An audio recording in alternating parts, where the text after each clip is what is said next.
A blessed and wonderful day to everyone. Welcome to our daily podcast, Hope and Strength for the Journey. With this spiritual insight that I want to share with you, we need to remember and reminisce about the important truth of the death of Christ on the cross of Calvary. Laman pa rin ba ng puso't isip natin ang mahalagang balita tungkol kay Jesucristo na ipinahayag sa atin sa liwanag ng salita ng Diyos? Pero gaano ba kahalaga ito sa atin na mga true believers of Christ? Maaring mag-isip kayo kung sasabihin ko sa inyo na hindi ang lesson at teaching ni Jesus ang nagligtas sa atin. Hindi tayo naligtas dahil nabasa natin, pinakinggan at naniwala tayo sa mga aral at mensahe ni Jesus.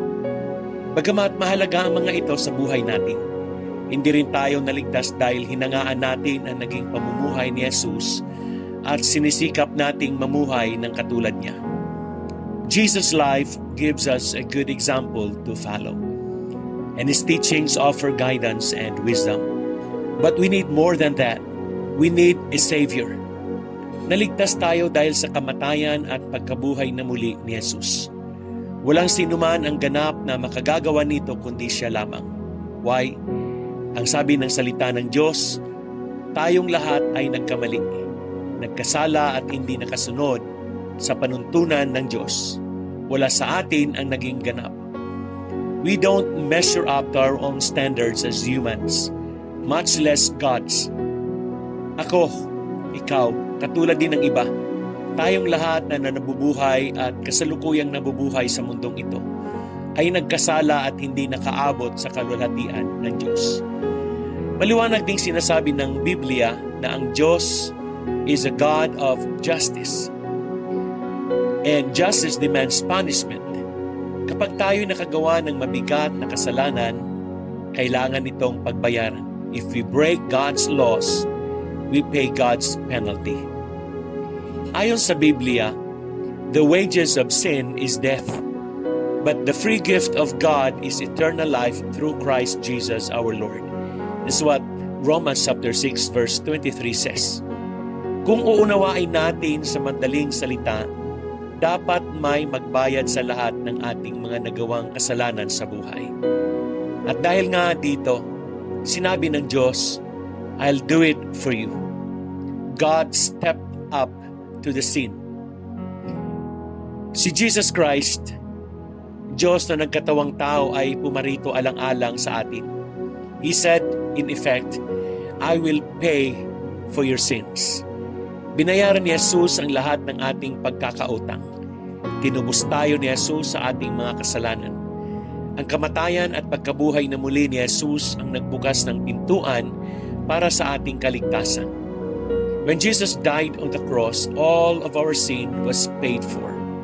Tinubos tayo ni Kristo sa pamamagitan ng kanyang dugo at sa gayon ay pinatawad na ang ating mga kasalanan. Ganon kadakila ang kanyang kagandang loob. Alam mo ba na ang death ni Jesus on the cross showed to us two important things? Number one, ipinapakita nito kung gaano kamahal ang ating kaligtasan. Magkano ba ang dapat nating ibayad para tayo mapatawad sa ating mga kasalanan? The highest price you can pay for anything is to give your life for it. That's what Jesus did. Yan ang grace ng Diyos. It is free, but it is not cheap. Napakamahal ng ticket, biyaheng langit. No one among us can afford to buy it. Maging ang pinakamayaman, pinakamarunong, pinakamakapangyarihang tao sa mundo ay hindi kayang tapatan ang halaga nito. But God is offering it for free.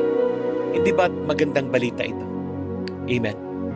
Number two, ipinapakita nito kung gaano tayo kamahal ng Diyos. Tinutukoy nito ang pag-ibig. Alam mo bang mahalaga tayo sa Diyos? We are all in God's heart, and we matter so much to Him that His only begotten Son, Jesus, willingly died for you and me on the cross. Ito pang sabi ng John chapter 3 verse 16. Dito sinilyuhan o tinataka ng Diyos ang katotohanan ng bagay na ito. It reveals the very heart of God toward us. Maaring sabihin natin sa ating sarili o may mga taong magsasabi na wala namang kwenta ang buhay natin. Nagkamali tayo. Nagkasala, bigo, mahina, walang halaga. But Jesus says, no, you are valuable. I was willing to give my life in order to pay for your sins. Tignan mo ang cross na kung saan nakastretch out ang mga kamay ni Jesus. It was as if Jesus was saying, I'm willing to die for you. Dahil mahalaga ka sa akin, kaya ko ginawa ito para sa iyo. As I wind up with this insight, naiintindihan mo na ba kung bakit hindi sapat na maniwala ka lang na si Jesus ang ating great teacher sa mga teaching at magagandang example na itinuro at ipinakita ni Jesus para matakpan ang lahat ng ating kasalanan? Dahil we all needed a Lord and Savior. And Jesus loved us enough to be that for us. At kung meron man sa atin o sa ating mga mahal sa buhay o kakilala na hindi pa tinatanggap ang salvation that Jesus is offering to us, now is the time. Trust Jesus as Savior and Lord of your life. Amen. May these prayers help us. For believers, sundan niyo po ito. Father God, salamat po na minahal mo ako at binigyan mo ako ng katiyakan ng eternity with your presence. You are my Savior and Lord. I will continue on remembering what you have done for me, and I will continue trusting your promises.